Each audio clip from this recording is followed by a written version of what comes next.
and thank you so much for joining us here today. My name is Kamila Sekiewicz. I am the Executive Director of the ICA, and I am very thrilled to see everyone here today and the strong interest in this session, which is on the next round of the new gTLDs. As many of you know, back in March, we held a webinar on this very topic, and the engagement and the follow-up after made it clear that there's a lot more left to discuss. And so here we are today. We compiled another excellent panel of experts for you today. And with us, we have Susan Payne, Christa Taylor, Jeff Neuman, and Marc Trachtenberg. And the panelists will take a deeper dive into what's changed in the next round, what remains uncertain, and yeah, basically what you need to know to get ready and to prepare for the next round.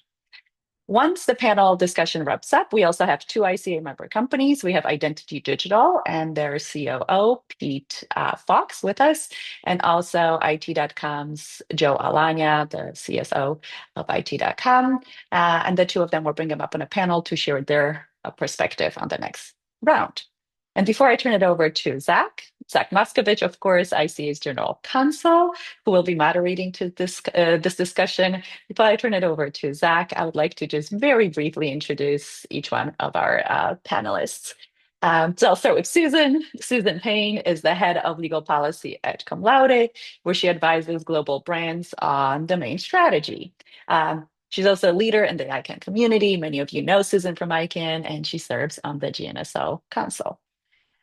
Next, we have Christa Taylor. Christa is the co-founder of TLDz and has helped guide many TLD applicants throughout her career. And she brings her insights and strategic experience from her role as the CMO at Minds and Machines. Jeff Neuman, he was on our previous panel. Jeff is the founder of JJ Solutions and has been deeply involved with ICANN's gTLD program. So many of you also know him from there. He has held leadership positions at Newstar and Cum Laude in the past. And last but not least, we have Marc Trachtenberg. Marc is a leading internet attorney at Greenberg Traurig LLP. He focuses on domain name disputes and has extensive experience in the gTLD policy and internet governance. So this is our panel. Thank you so much to all of you for being here today. And with that, Zach, I'll turn it over to you. Thank you. Thank you so much, Kamila. Really pleased to see how much interest there is from participants. Thank you all for joining us today. But my true appreciation is really for this esteemed group of experts who are joining us. I'm honored that you, Susan, Christa, Marc, and Jeff have joined us today. It's a real privilege to have people who are participating in what for so many years and also currently in what is essentially the rules committee for the new gTLD program, which are all members of the sub-pro implementation review team, whose work continues to be underway. Today, the plan for the session is really to have a more advanced follow-up to the more basic session we did last March, which Kamila mentioned, to try to share your thoughts of where things are at in terms of the program, where it's headed, might ask you for some prognostications about the future of the program and its tenor and the characteristics that you see happening. Contrast a little bit with some of how things worked in the last round. But why don't we start off with getting a sense of where things are at this very moment. And so, Susan, I'll go to you first. My understanding is that the sub-pro implementation review team, and sub-pro, of course, stands for subsequent procedures, and this is the last vestige of it, working out the final details. It's the whole applicant guidebook has gone out for public comment. The report has been filed of the submitted public comments on that fifth and final round of public comments. So where are things at now in terms of finalization of the applicant guidebook, which is essentially the Bible for the program? Thanks, Zach. So we're really close, I think, and pretty much with a couple of sort of issues maybe still a little thorny. I think we're pretty close to it being finalised. We are anticipating that the draft, the applicant guidebook, will be finished prior to the Dublin ICANN meeting, which is at the end of October. to vote to approve it at their board meeting at the end of the ICA meeting.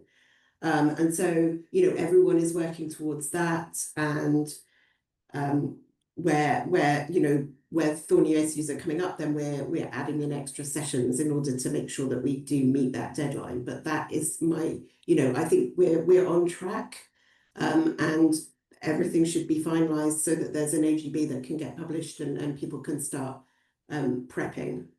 Okay, thank you, Susan. Christa, would you concur that things look on track, at least for the time being, and that we're moving towards the finalization and the anticipated opening up of the application period, which has been scheduled for April of next year? Definitely. You know, ICANN has been really good about, here are our targets, here's our timeline, and really sticking with it. And I think that's a real confidence booster for all the applicants and for the community as well. Okay. Marc, do you see any hiccups ahead or unresolved issues in terms of the applicant guidebook or the procedures that are now in place or being put in place? There's only a few, I think, really open issues at this point. I mean, there's some kind of debates going back and forth. I mean, one of the issues going back and forth right now is to what extent and what type of protection NGOs or non-governmental organizations will get for their strings. And so, you know, whether other applications will be subject to string similarity comparison with them, or, you know, whether they will not, and, you know, substantially similar strings and the protected NGO strings can both coexist, or what's going to happen there. You know, this is being debated right now. I think it's going to the council today or tomorrow.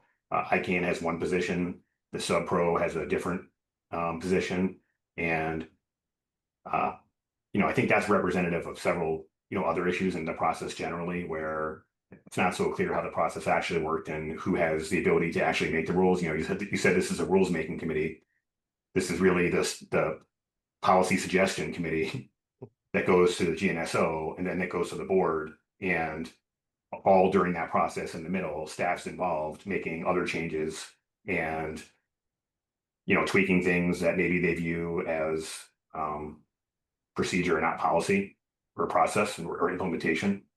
So that being said, I think we're close to the end, and, you know, maybe while it's not the perfect end product, ICANN has made sure that we're going to hit that deadline. There's no doubt that the round is going to launch, I think, in April. I think that's also had some unfortunate consequences of, you know, having the people on this committee meet for 3 to 5 hours a week, you know, 3 different calls at all hours of the day and night. And it's really hard to get great participation, especially when the people are volunteers. Thank you. Indeed. Marc, Jeff, you have some thoughts on this. Where do you think we stand? What hiccups or obstacles do you see ahead to the anticipated April launch of the application window? Well, I think, you know, I think the others covered kind of the policy and implementation issues. You know, there's still some fees that need to be determined, and we'll talk about that in, I'm sure, later on. But you know, none of us have seen what ICANN is developing, right? In theory, they're developing this complex system in the background that's going to do all these automated things, including the string similarity checks that Marc was referring to, including making applications searchable and all sorts of things that we just, you know, we haven't seen anything yet. We assume that's all being done in the background. We assume that they're, you know, applying the right security measures and avoid what happened the last time where there was a glitch that ended up resulting in the disclosure of certain information. So, you know, from the policy and implementation and the work that we, the community, can do, we're pretty much there. What we haven't seen yet is what ICANN has actually done, whether there is a system, whether they have hired enough people to handle the influx of applications, you know, all that kind of stuff that we tend to not think about that happens on the backside, I think is something that remains to be seen. One thing I will add as well is once the guidebook is finalized, you know, things are always going to come up, things that maybe weren't necessarily foreseen. After the guidebook's approved by the board, there'll be another committee, which which we've nicknamed Spirit. It's essentially a standing committee that is going to be looking at any issues after the guidebook is finalized, so that ICANN doesn't surprise us as much as they did in 2012 when the round, the guidebook was quote final, and then all these changes were introduced. So I think from that perspective, we are as a community getting prepared, and I think there'll be, I'm assuming, Susan may be able to speak better to this because Susan's on the council. I think the council will issue a call out for volunteers for that as soon as the guidebook is approved. So yeah, I think, like I said, from policy and our work, it's getting close and pretty much done. But where ICANN is and their implementation, we just have no insight into. But Jeff, don't you think that probably ICANN will launch the program anyway, even if everything is not done in the back end, because they seem pretty concerned about meeting this date they've agreed upon. That's why SubPro has to work tirelessly, and I think it will be very embarrassing for ICANN if they don't launch. So I think they will launch and then just figure out the rest of the stuff along the way, kind of like the first round. Yeah, I think you're right. I think they will launch. I think that, if they're, some of us were hoping that they would have like a beta test period or something for beta testers to come in and test the application. Not sure they're going to meet that, but but like you said, they're going to have to do it on the fly, and hopefully it won't result in as the major glitches that we've seen in the previous round. Thank you, Jeff. And the chat is open. You're all welcome. All the participants are welcome to share questions. We'll try to get to some of them from the chat, and I'll try to keep us on track. But there's a question that Matt Serlin asked of you, Jeff. Will there be any review of actual systems by the SubPro members or any other members of the community ahead of the planned April opening to try and provide feedback, etc.? I think you've touched on that. So maybe just close off the answer to that, and then I'm going to ask all of the panelists for their assessment of what of the main differences are between the 2012 round and today's. So sure, the quick answer to Matt is that that's not ever been discussed within SubPro. So I think SubPro is likely to be disbanded once the guidebook is approved. We did in the SubPro final report, which now was 2021, I believe we did issue guidance that it should be subject to beta, that applicants and others should be able to play around in the system, kind of like an OT&E, operational testing environment. But we haven't heard anything if that's going to be the case or not. Susan, your firm, Laude, of course, is well known to have been a huge player in the last 2012 round. I remember when I was in the room at ICANN in Singapore in 2012 when the new program was launched, and there was a round of applause upon the board's approval of the new program, and the excitement was palpable. And that was 2012. Now we're some 13 years later, this next new round. What would you say in terms of the policy and procedure, some of the key differences are between then and now? Big question, Zach.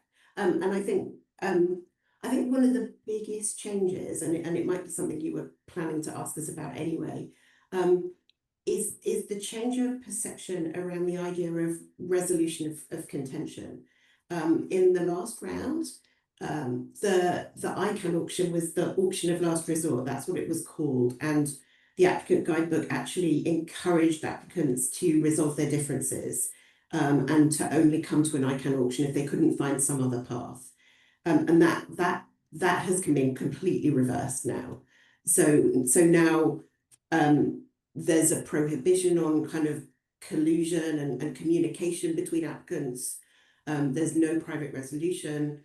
And if you don't change your string, which I'll perhaps come on to in a minute, or someone else will, basically the only option is the ICANN auction. And whilst there are a number of other changes as well, obviously, I think that's one of the biggest one. Yeah, sure. And depending on your perspective, I know on this panel, some of us feel that was the wrong decision by the board. I don't know that we all feel that, but certainly I feel, whilst I think I understand why the board made that decision, definitely the desire very much to remove that kind of that concept of winning by losing and that perceived, you know, cheating and gaming of the system that was perceived as happening last time. That then has removed this, you know, or ignored the idea that there is also a kind of public interest in resolving differences, and you know that if you're talking about, say, a brand owner, there may be better ways to deal with things than having to take your brand into an auction. And in the last round, we had things like 2 brand owners agreeing to share a TLD, and coming to an arrangement between themselves about how that would work. That's not really going to be possible, or would be extremely difficult to achieve without breaching that collusion rule. We also had situations where, say, one applicant would withdraw and allow another applicant to go forward, but with getting some kind of brand protection safeguards agreed behind the scenes. I think in theory that should still be possible, where there's an objection process and a formal process that you can try to settle, but much more difficult, and I think people will be very nervous about falling foul of the collusion rules. So I think for me, that's one of the key differences. Absolutely. Christa, can I ask you to just give us a little more detail about what does this rule or prohibition say? And in terms of, you know, you've helped many applicants in the last round with their applications for TLDs. What does it practically mean for an applicant in today's new round about what they can and can't do in terms of dealing with other applicants? So they're allowed to talk up until the point of submitting their application. But on the flip side, that also means now, you know, your methods of going forward are somewhat limited. So either A, you know, you're gonna spend a lot more time on choosing your string, because people are very nervous about going into an auction. Or B, you're spending a lot of time knowing that you're going to be in auction. You're going to spend a lot of time and money, a lot of time raising funding to make sure that you can obtain that string. And C is at least this time we have the opportunity of an alternative string. So, you know, it's another kind of whole methodology of, you know, the game strategy on how to proceed. Are you going to do one application or two? Is one your losing string going to be, then you're going to move in also duplicate in your next application? There's a lot of clients who are very nervous about it, and they really do not want to go to auction, and they're spending a lot of time making sure that they're choosing those strings really wisely and very carefully, or they're just, okay, this is going to auction and we're going to have to spend a lot of money on this, so, you know, game on. Marc, I mean, it's a whole new ball game these days compared to the last round, because there's no private resolution of contentions. I mean, the auctions provided not just a way of a loser making money in the application process, but as Susan mentioned, informal means of resolution and avoidance of resolution to begin with. But the prohibition seems very strict. What does it mean to you, you know, as a lawyer and as someone who's counseled many applicants in the last round? What does it mean, practically speaking, about the do's and don'ts of what an applicant can and can't do under the applicant guidebook? I think the prohibition is very strict, and the reason that it's strict is because the sub-pro was trying to avoid people gaming that prohibition. And so without making it very strict, you create opportunities for people to characterize their various negotiations in different ways. And I think, frankly, it's unfortunate that there's no ability at all to negotiate a way out of contention at all. I think it's good in some ways that there's no private auctions, because I think that had the potential to dilute the next round and to have a lot of participants who really had no intent in operating the strings and just really wanted to cash out in private auctions. But again, you know, avoiding that outcome has come at the cost of prohibiting the efficient resolution of contention. And so basically right now, the way the rules are is that you can't have communication with anyone else you're in contention with after reveal day. I mean, that's it. So any communications are likely to run afoul of the rule. And so your only option at this time after reveal day, I think if you're in contention with another applicant, is to go to auction or for someone to withdraw. And that's unfortunate because, that is just an inefficient mechanism, which results in more money going to ICANN, which ICANN doesn't want and, is not going to be utilized efficiently, as we know from the last round, where there's a bazillion dollars just sitting there unable to be used. So Right. So Jeff, just give catch up everyone about the funds that were obtained from the last ICANN auctions of last resort. What is the status of those? And then please share with us your thoughts on how the dynamics have dramatically changed, if you believe that, as a result of the prohibition on private resolution.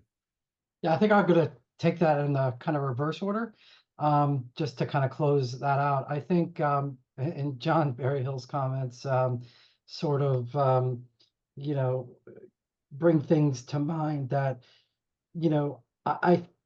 there's a reason why certain companies are announcing the strings they're applying for now.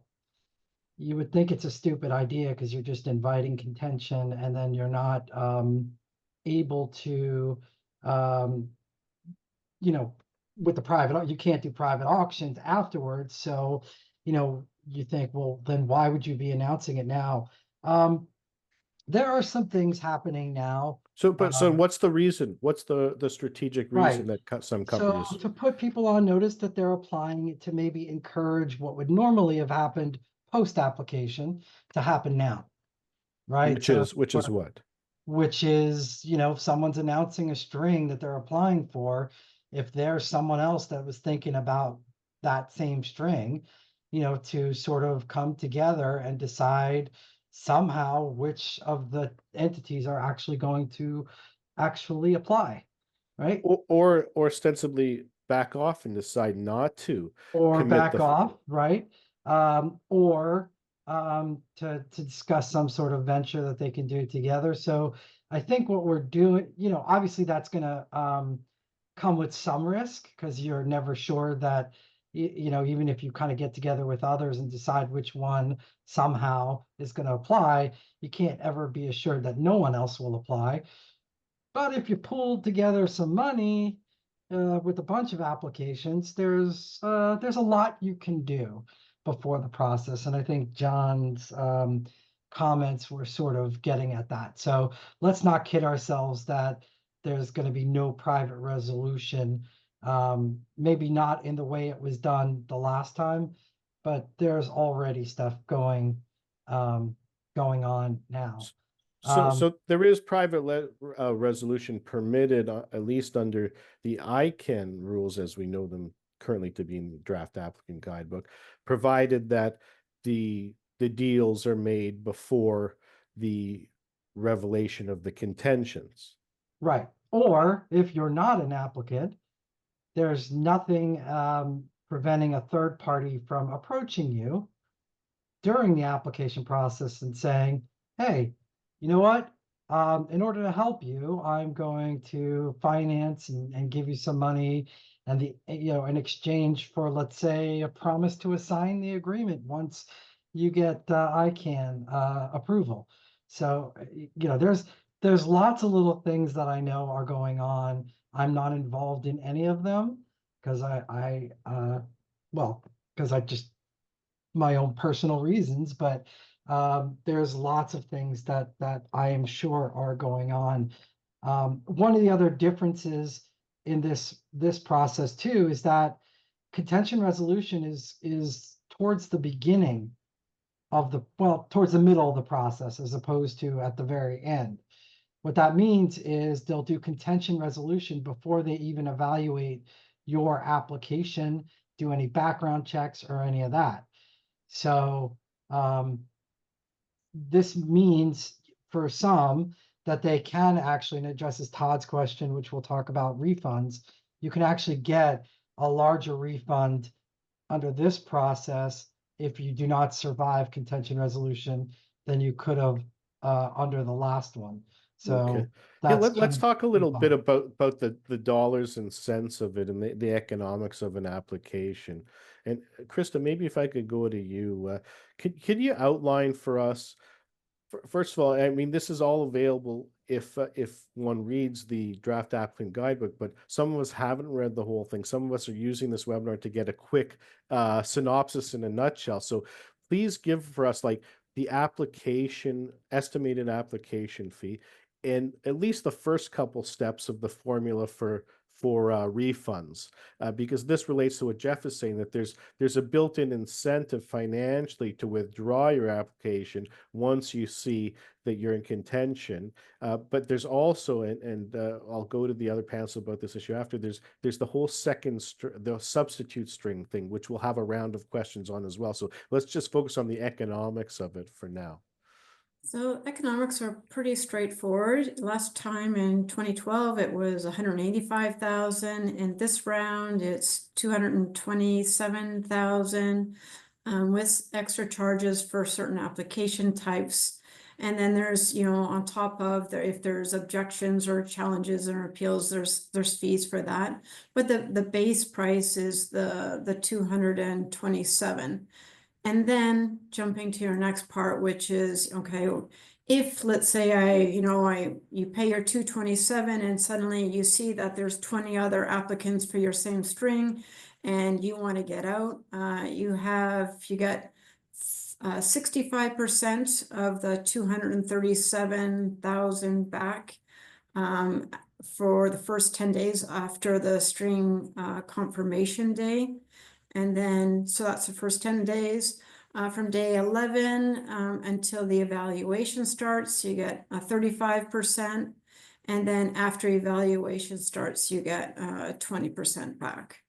So they really, granted, it's still a large amount of money to lose very quickly, but at least it's upfront. And then ideally, hopefully the application fee comes down too because the volume goes up.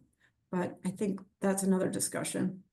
Susan, so it sounds like from Christa's description of this post-reveal period where you see who your competitors are and you have this limited opportunity to get back most of your application fee, the estimated 227. What's that period going to be like, from professional perspective of, all the applicants are now, what are the calculations that are going to have to go through the applicants and their professional advisors' minds during this very interesting 10-day window? Well, so Zach, I think some of the thinking actually happens before this, in the sense of part of your thinking when you're putting in your application will be, I think, an assessment both of whether you think you're likely to be in contention and how likely that is, and whether you're willing to go with a different string as an alternative to having to go into a dispute with someone. And so if that's an option for you and you think that, okay, you've got a preferred string, but your second string is kind of okay and you'd rather that than have to maybe fight an auction or something, you have to think about that when you submit your application. And so you'll get to select that alternative string at the same time as you put in your primary string. And so then you're fixed on that. But so you'll get this period after all the strings and applicants are publicized to have a look at whether you are in contention or not, and do you want to switch to your alternate string. And there'll be some limitations on whether you can switch, in terms of things like you can't switch if you're then going to switch and create a new contention set, or someone else has already picked that as their primary string. But so I think that's one of the key things you're going to be thinking about in that early period is first of all, can I, did I set myself up for a mechanism where I can get myself out of this contention? And if not, who am I up against, and do I want to do I want to see if I'll win this in an auction or not? So Marc, sorry, go ahead. No, carry on. That was all it. right, thank you. So Marc and then Jeff, I want to get your thoughts on this substitution procedure, because this, as Christa alluded to, opens up some kind of game theory and strategic considerations about what an applicant does with this potential substitute name. Marc, have you thought about how this could work out in practice? I have. I mean, I think this is kind of a silly solution created by ICANN to have these alternate strings. Not only does it add unnecessary complexity into an already very complex process, but everyone's likely to pick the same alternate strings. So all you would have is different contention, and you can't even switch to the alternate string if that string isn't contention or would create contention. So I just don't think that it really solves the problem of trying to reduce contention where you have no private resolution. And I mean, I guess it could help where you have someone who really is just desperate to have any string whatsoever, and they pick as an alternate string something that's extremely unlikely rather, to be in contention to be picked by someone else, but that string is a lot less valuable. So I think that's unlikely to happen. If that was your strategy, then you would just pick a string that's unlikely to be in contention initially. So I think this whole thing is just unnecessarily complex and doesn't really add any value, and will result in people trying to do mental gymnastics to figure out what their alternate string should be, especially if they have multiple applications, and just waste a lot of time. So speaking of these mental gymnastics, Jeff, like it takes some. It's hard to get one's mind around this, how this substitution thing works. Even give us an example, Jeff, of, use ABC, and we'll assume that none of your clients are applying for ABC, but give us an example and explain the thought process and how this works out in practice. Yeah, I mean, look, you could say it like with, let's say it's brand ABC, right? And their name is ABC, but their full name is ABC Corp, right? In theory, but I agree with Marc on this, I'll get back to that. In theory, instead of .abc, they could have a substitute .abc Corp, right? In theory. And But because that second substitute name would be they're like plan B in that context. right, Okay. but Marc's point is very important, because when you're applying for a string, your primary, you have a business model around that string.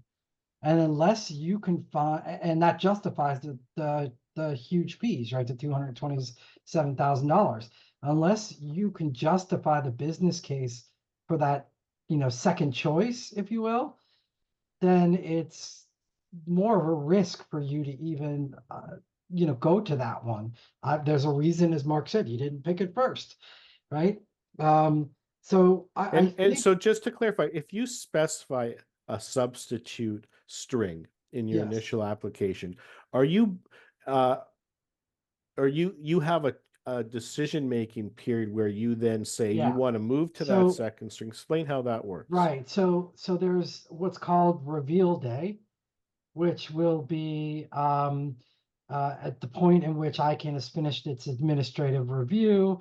That's estimated like 7 months or something like that after all the applications have been submitted.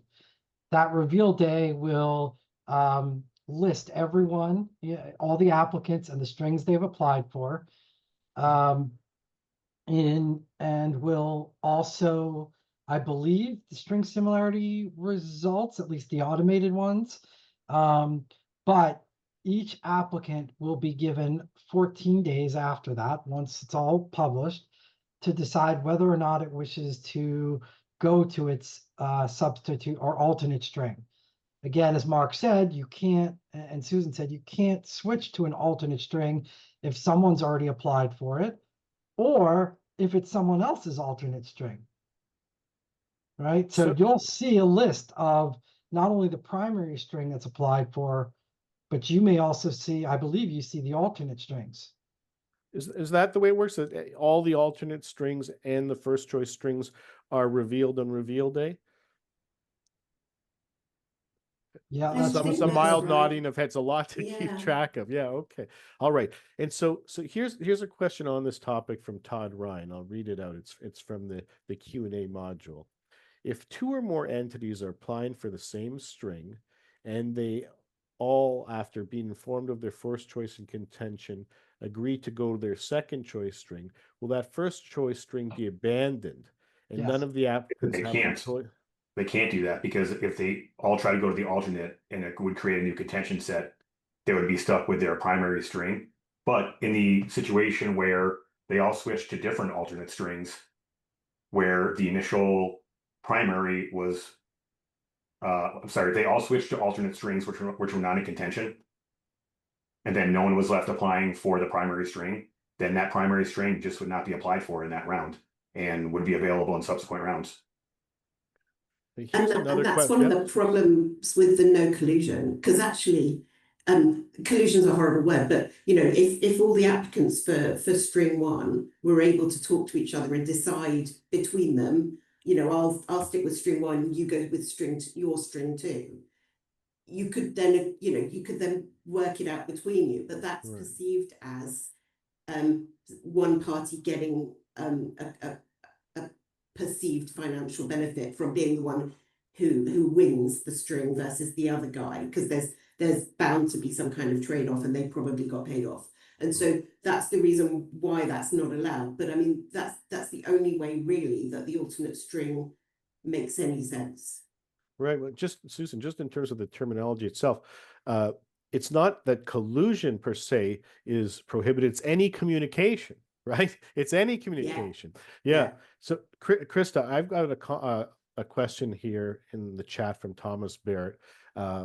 Maybe you'll take a stab at it. Does my secondary string need to be similar to the primary? If not, here is a gaming idea. Select as a primary string that you know will be in contention. Then you get to select any other string that is not. So let me just give us a few seconds to process it. I'll read it again. Does my secondary string need to be similar to the primary?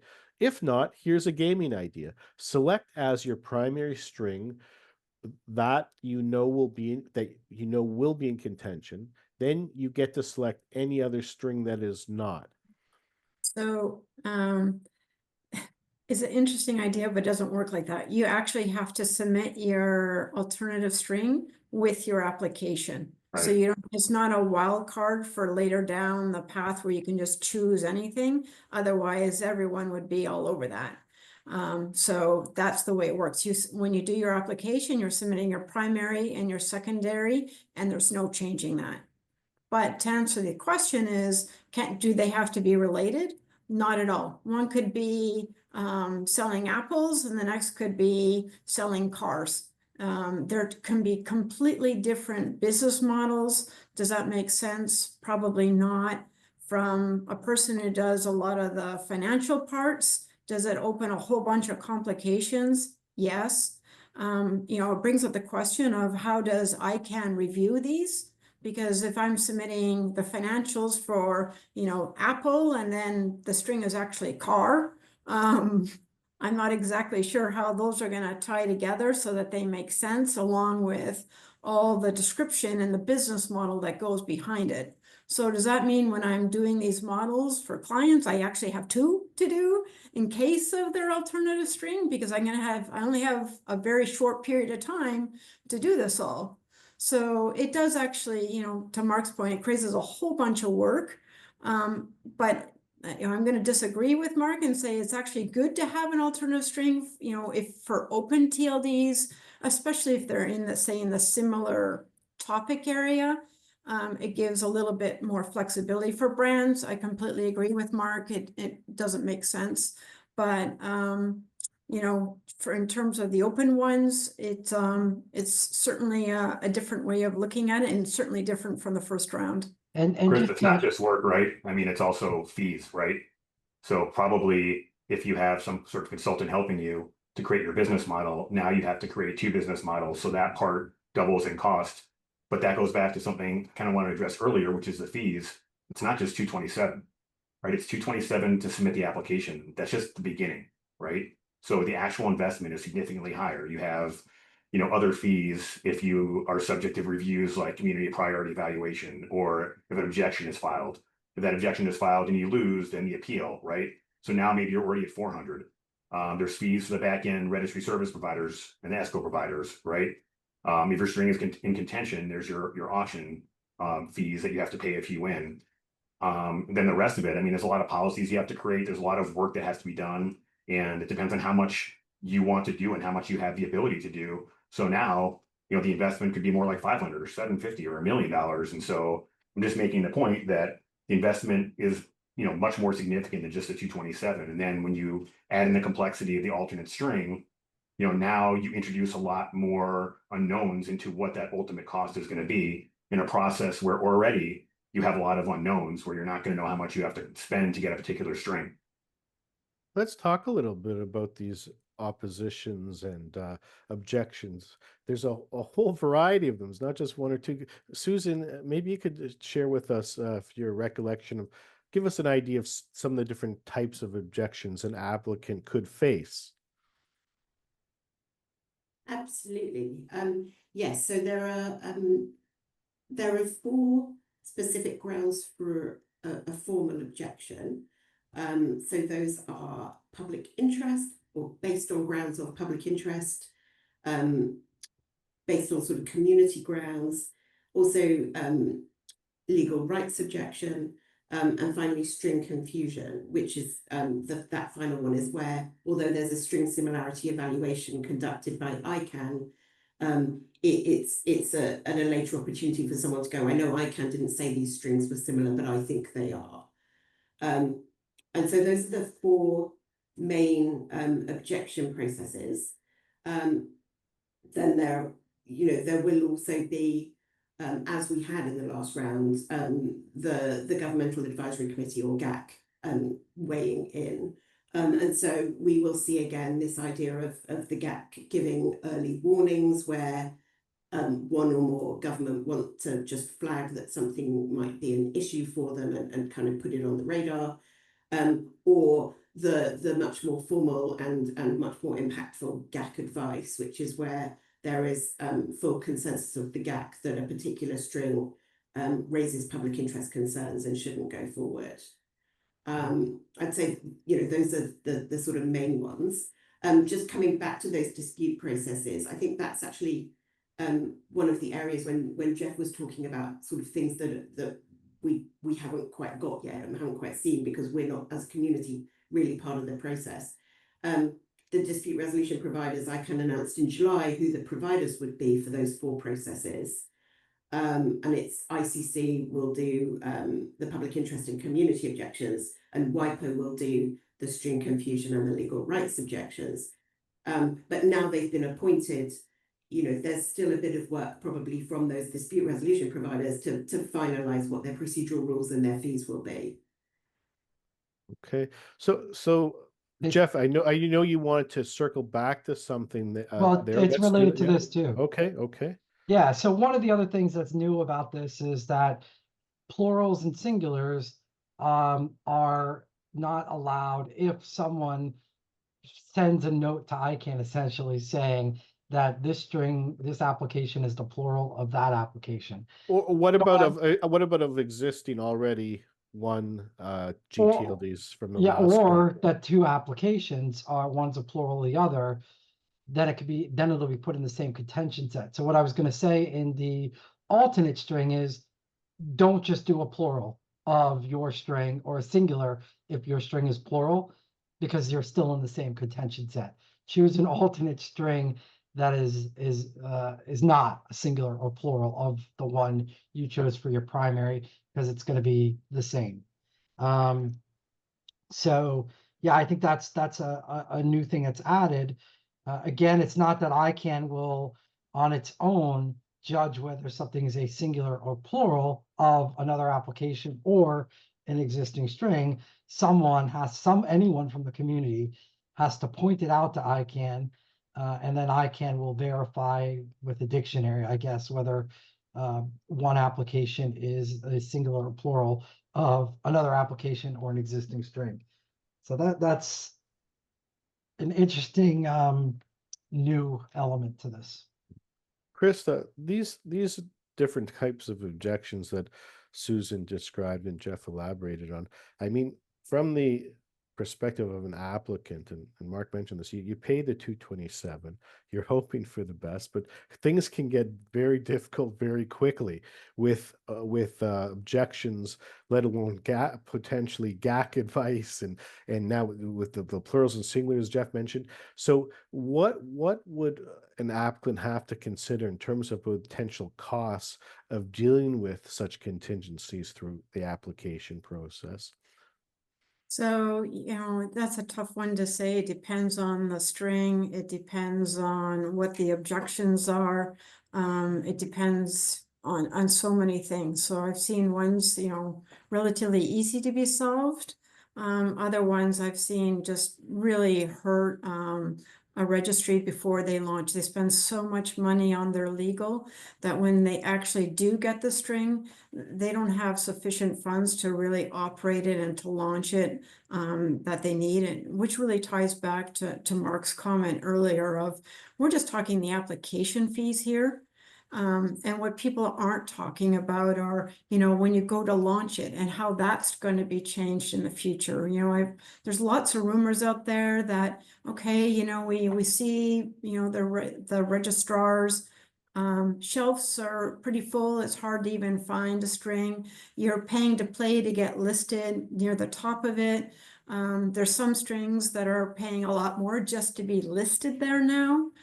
Because they don't have the necessary volume that makes it worthwhile for a registrar. So if you're a smaller string going in the future, who knows what you're going to have to pay to just get on the shelf space. And I think that's one of those issues that hasn't really been addressed yet, or we're not really talking about it so much, but yet can have real implications to a potential applicant in their business plan and going forward. So Yeah. A great point, Christa. Yeah, that's a great point indeed. That changes the dynamic and the attractiveness, particularly for small player applicants who might be charged, you know, 25,000 or whatnot to get the shelf space, and so it creates a whole different set of challenges. We're going to wrap up this session very shortly with a quick round robin asking for prognostications. But before we do that, just on this issue of oppositions, I can't resist asking you, Marc, you know, you're an excellent attorney. Can you see some attorneys using the opportunity to raise objections as a sword rather than a shield? In other words, in order to hinder or obstruct or challenge competitors' applications and raise their costs? I don't really see that being very likely. I mean, I guess anything is possible. I see the objection process probably used more to protect a trademark or a brand, because either the brand owner has applied for the string, or maybe they haven't, but they just don't want to see somebody else use that string if they feel that it's going to cause confusion with their mark. But I don't see any utility or benefit in a trademark owner just trying to raise their competitors' costs. I mean, legal budgets are really thin now. Everyone's really strapped and they're trying to be as efficient as possible. And that is just a really extremely inefficient thing to do that would not have a lot of utility or benefit for a trademark owner. Listen, we haven't gone to. We'll have to do this again sometime. The new gTLD program is the gift that keeps on giving from more than one perspective, and it's taken a long time. But so I'm going to ask each of you in turn a quick, 30-second. What is your best bet about the number of applications that will be made? Or if you don't feel like actually selecting a number, you could instead perhaps say, will it be as much, more than, or equal around? You could even avoid both of those questions. Instead say, we're going to see greater participation from or lesser from brands this time. So let's start with you, Susan. Give us your best estimate as someone who's in the trenches and expert in this field. Where do you think this is headed? So this is interesting because there have been, Jeff mentioned that some people are actually going on the record. Sometimes they're going on the record with the number of strings, and there are a few fairly high-profile announcements of maybe not the actual strings, but numbers that particular applicants are thinking of. And so, a company called Nova has said that they're looking at least 2,000 applications, And Unstoppable, I believe, has said something like they're considering about 60 potential applications. So leaving those aside, because they blow out of the water what my estimate would have been, which I would have said somewhere around 2000, something very similar to what we saw last time around. But Nova alone blow that out of the water. So if they genuinely intend to do that many, I guess we're thinking 4,000 from my perspective. But this is a guess. Christa. Thank you, Susan. Christa. Are we playing Price is Right rules here? That's what I was thinking. Yeah. That's why I'm going last. So I'm going to be conservative and say 2,800.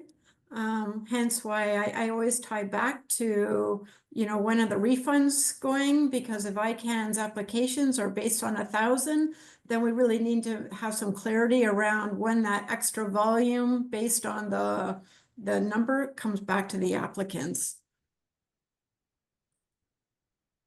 Thank you, Christa. Marc.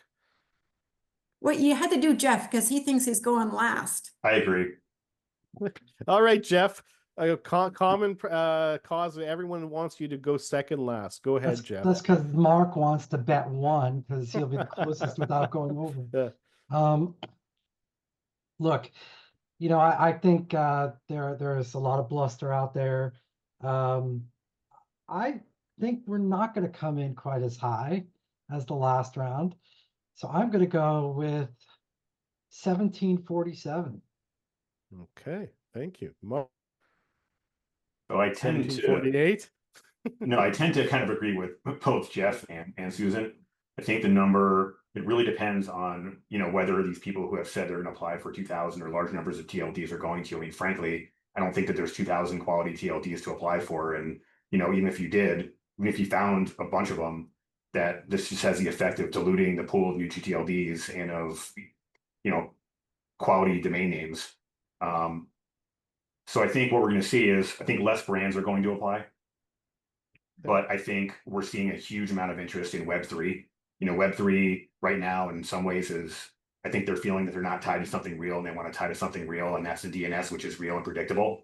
So we're seeing a huge amount of interest. There's a lot of money in Web3. So I think we're going to see Web3 companies and a lot of blockchain related applications and Web3 asset applications. And so that's going to bring us back up to around where we were last time.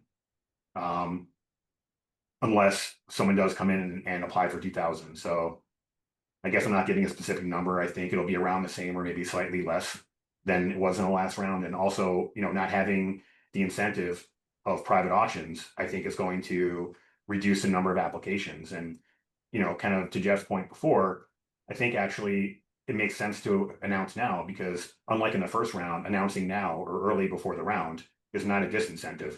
Right? It doesn't incentivize other people to file applications, because why would they? They're just going to end up in the ICANN auction and potentially spend a lot of money and give it to ICANN. So, by announcing now or having discussions now, I think you actually might reduce the likelihood that someone else will apply. And I think that's the strategy of some of these companies that are saying that they're absolutely 100% going to apply for something, or they have to get it at all costs. When other people see that, maybe they think, these guys have a lot of money. If they're gonna go after it, or even like 2 or 3 of these people are gonna go after it, then do I really want to go after it? And some of these, some of the strings which everyone is saying, oh, guaranteed everyone wants that one. Well, does everyone really want it in a round where there's no private resolution? And how much do they want it? Right, you're gonna pay $100 million for 2 or 3 of these highly coveted strings. You're never gonna make your money back, right? So I think that the lack of private resolution is going to reduce the number of applications. And also, I think it will reduce the amount that people are going to bid in auction, at least for most TLDs. Very good. Okay, thank you so much. I'm now going to quickly hand it back to Camila. You guys are the superstars. We're going to have all of your contact information on the ICA website. Thank you so much. Stick around. We have 2 special guests that Camila will introduce, and we'll briefly bring them on to tell about their backgrounds to businesses. Yes, thank you so much. And just to wrap up the previous question, Pete Fox asked whether the numbers were for total applications or total number of strings. To clarify, we're talking about applications, correct? That's right.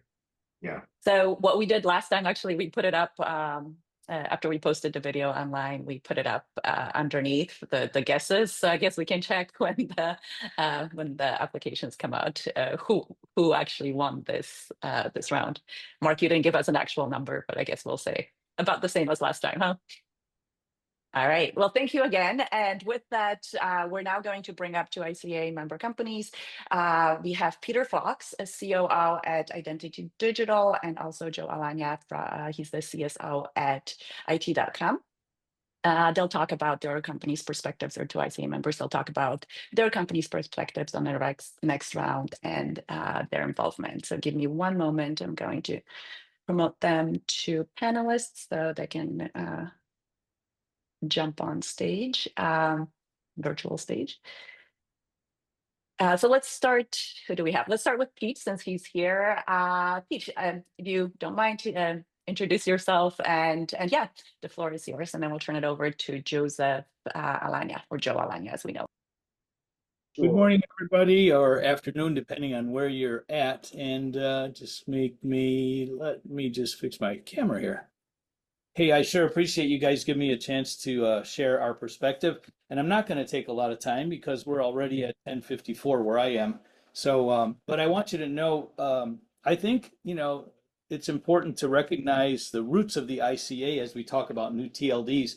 I always find it difficult to address new gTLDs when I'm talking to people who, originally were domain investors, and that was the root of the ICA.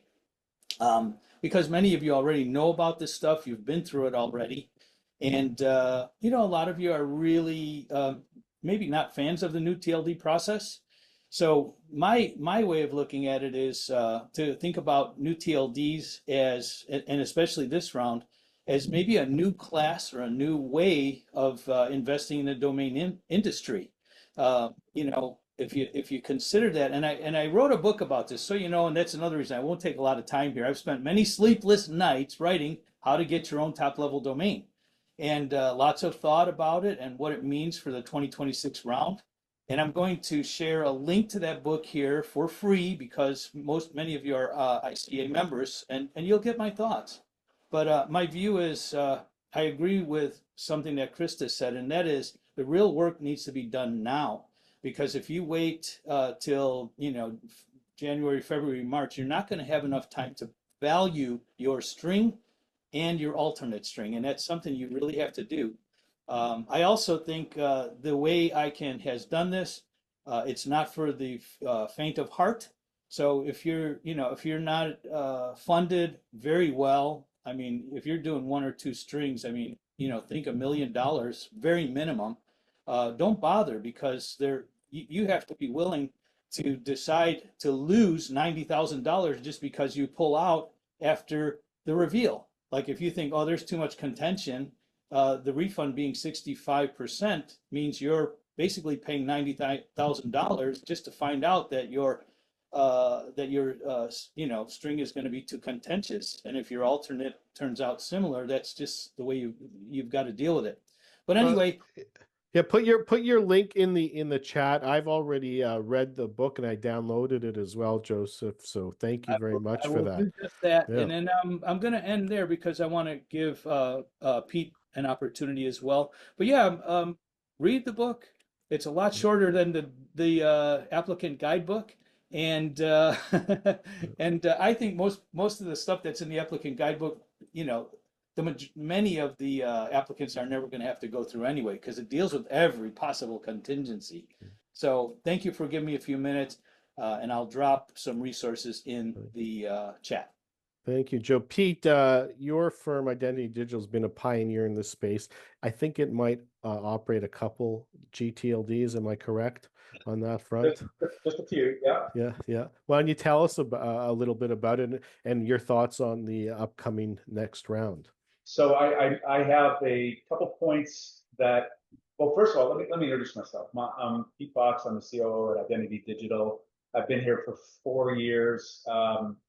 quick by way of background, before that I was 12 years at a worldwide visa passport expediting company where I helped grow from 4 countries to 25 countries worldwide. And prior to that, I worked at Network Solutions, where I joined just at the bottoming out of a registrar that was in sharp decline, and helped build that registrar back to a point where it was packaged for sale, bought by General Atlantic, and I left before the merger with Endurance and then Newfold and all that. So really recovered a registrar that was on the verge of going out of business.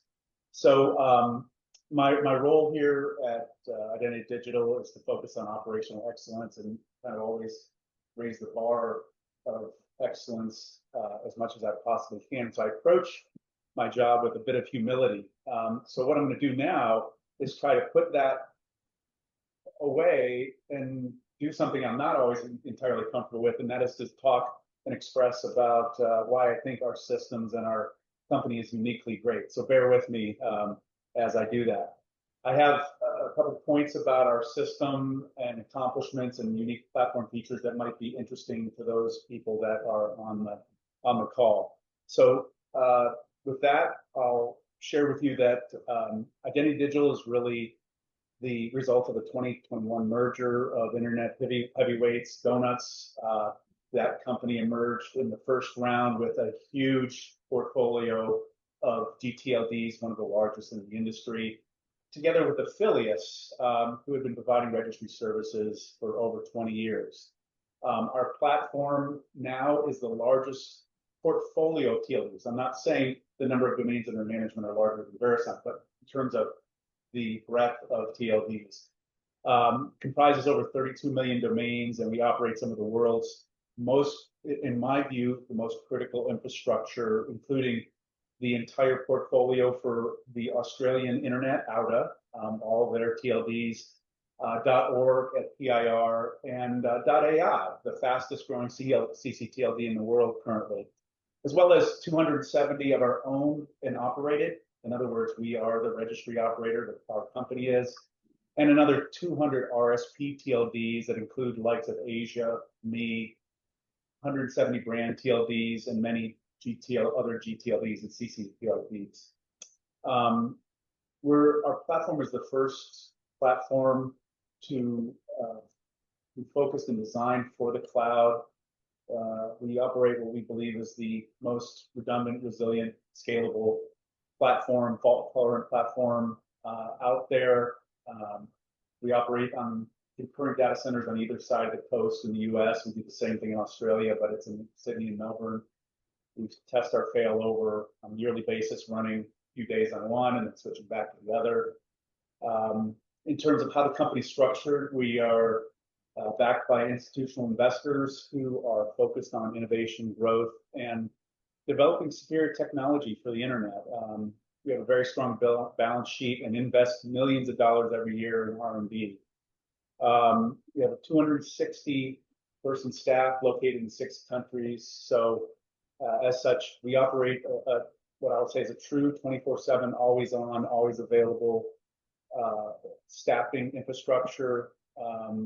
We have a 10-person team just dedicated to security, DNS abuse, and compliance. We adhere to all the critical and sometimes very costly certification levels, ISO, and I'll just go through all the 4 or 5-digit numbers that you associate with ISO that are important together with SOC 1 and PCI DSS. And although we seem, or I'm portraying that we're huge, which we are in the grand scheme of things, we have the capability to service customers from the one domain brand TLD all the way to the largest and fastest growing gTLDs, and everything's on the same platform that we run our O&O portfolio on. So all the benefits, the redundancy, the bona fides that we designed for ourselves are available for everyone else. In terms of a few accomplishments that might be interesting, we performed the 3 largest migrations in the history of the internet, and the fact that we migrated .org onto this platform, .au onto this platform, and .info. We spearheaded .org's adoption with DNSSEC in the earlier days of DNSSEC, and that was one of the first TLDs to adopt that technology. Our staff contributes, guides, suggests to IPM committees, ITF. Pete, I take it that you're going to pass on the next round then? No, we're in the next round. I can tell you that switching subjects for a moment, we have a dual-pronged strategy. My focus, we have a Chinese firewall between the two portions of our company. My focus is on building an RSP business and supporting people who are interested in using our platform as their RSP, and we have dedicated to pursuing our own strengths. All right. So just to make that clear for the audience, is that Identity Digital has its own TLDs that it operates. Ostensibly, it's going to apply for more TLDs in this next round, but it also has a separate business that's divided by locally called the Chinese wall that offers the registry backend services to applicants that are non-affiliated with Identity Digital. So in other words, anyone who's thinking of applying could specify Identity Digital as the registry service provider. That's correct. Okay. And so I'll summarize. We have many features that I don't think I have time to get into that help ROs merchandise and monetize their TLDs. We're trusted by some of the biggest TLDs in the world, as well as government infrastructure TLDs. And if I were to summarize all this into, why might somebody be interested in using Identity Digital as their RSP, I'd summarize it this way. We offer the best value RSP platform that embraces security, stability, extensive TLD launch experience, just from our own experience with TLDs to helping other TLDs present themselves on the internet over the last 11 years. And the numerous features we have over and above just registry core functionality that help merchandise and monetize TLDs to the broadest sales channel in the internet. Okay, thank you, Pete. We've run out of time, but that provides a very helpful overall understanding of what Identity Digital is able to offer. And thank you, Joseph, as well. Again, thank you, Susan and Christa and Marc and Jeff, for providing such substantive insights from your enormous expertise. I'll hand it back over to Camila briefly for closing remarks. Thank you, Zach. Thanks so much to everyone for joining us here today. A huge thank you to our panelists, of course, for sharing their time and input with us. Once again, we didn't get to everything, and there's a lot more that could be discussed. So perhaps we'll need to organize another webinar on the topic. We'll send a recording out after the session, along with any links or resources mentioned. Thank you to Joe for offering to share a PDF of your book with everybody. Thank you to Pete for jumping on, and again to all of our panelists, Susan, Christa, Jeff, and Marc. If our attendees would like to continue the conversation, please feel free to reach out to us or to today's speakers. And of course, keep an eye out for following ICA webinars. On behalf of everybody at the ICA, thank you again for spending part of your day with us here today, and have a great rest of your day. See you soon, and take care, everyone. Bye-bye.